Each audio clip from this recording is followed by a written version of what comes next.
All right, let's talk about something that feels a little bit like real-world magic: simple machines. We're going to dig into the hidden physics of all those everyday tools that, let's be honest, give us some serious superhuman strength. I mean, have you ever really thought about it? You see someone use a simple car jack, and suddenly they're lifting a corner of a 2-ton vehicle. How is that even possible? It looks like it completely defies logic, like a superpower. But it's not magic, not at all. It's pure physics. And today, we're going to unpack exactly how that power works. So, the secret behind this incredible feat, this superpower, all comes down to one core concept: mechanical advantage. The best way to think about it is as a force multiplier. It's the machine's built-in ability to take your normal, everyday effort and just amplify it. Okay, so let's get a little more specific. What is mechanical advantage, really? Well, we call it MA for short, and it's basically a simple ratio. It's the output force, that's the load you're trying to move, divided by the input force, which is the effort you're putting in. It's just a number, but it's a number that tells you exactly how much a machine is boosting your strength. Let's put some numbers to this to make it real. Imagine you've got a machine that's lifting a heavy load, say 200 newtons worth. But to make it happen, you only have to apply a pretty small effort of 50 newtons. To find that mechanical advantage, you just divide the load by your effort. So you take that 200, divide it by 50, and you get 4.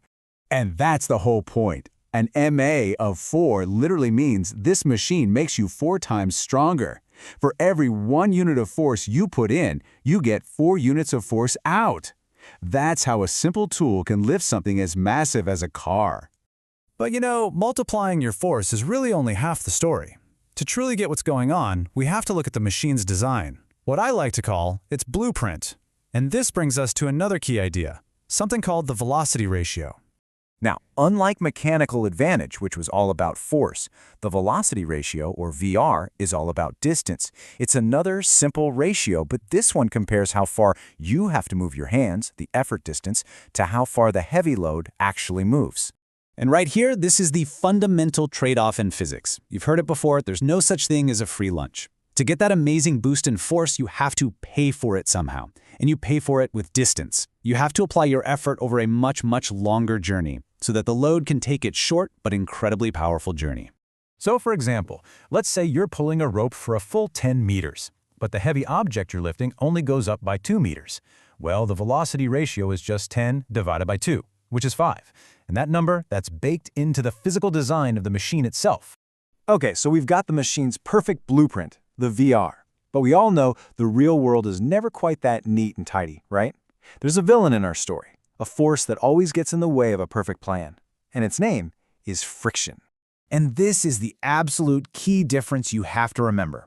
The velocity ratio, it's fixed. It's part of the machine's geometry, its design. Friction doesn't change it. But the mechanical advantage, the actual force you get out of it, oh yeah, that is always reduced by friction. Friction is like a little thief, constantly stealing some of your precious effort. This distinction is so important that physicists actually have 2 different terms for it. You've got the ideal mechanical advantage, or IMA. That's the dream scenario, the theoretical power you'd get in a perfect frictionless world. But then there's the actual mechanical advantage, the AMA. And that's what you get in reality after friction has taken its cut. And the AMA is always lower. So if the real world is messy and imperfect, how do we grade our machine's performance? How well does it actually do its job in the fight against friction? For that, we need a scorecard. And in physics, we call that scorecard efficiency.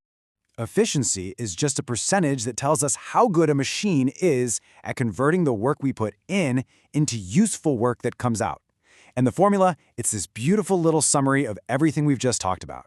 It's the ratio of what the machine actually did, its MA, divided by what it was designed to do in a perfect world, its VR. So let's tie our 2 examples together. Remember, our machine had an actual mechanical advantage of 4, but its velocity ratio, its blueprint, was 5. So we just plug those numbers in, 4 divided by 5 times 100, and that gives us an efficiency of 80%. So what does that 80% really mean? It means that out of all the energy you put into that machine, 80% of it did the useful work of lifting the load. So what about the other 20%? Well, that's the part that was stolen by our villain, friction, and it was just lost as wasted heat. So let's bring this all back home. These aren't just some abstract ideas in a textbook, right? This is the hidden language of literally every tool you use, whether it's a can opener, a bicycle, or a wheelbarrow. When it all comes down to it, there are just three things to remember. Mechanical advantage is your real-world force boost. Velocity ratio is the machine's built-in distance trade-off. And efficiency, well, that's the final score. The rating that tells you how well your machine won its battle against friction. And that brings me to a final thought for you. The next time you pick up a tool, a screwdriver, a pair of scissors, even a simple bottle opener, I want you to take a second and just look at it differently. Can you see the physics playing out?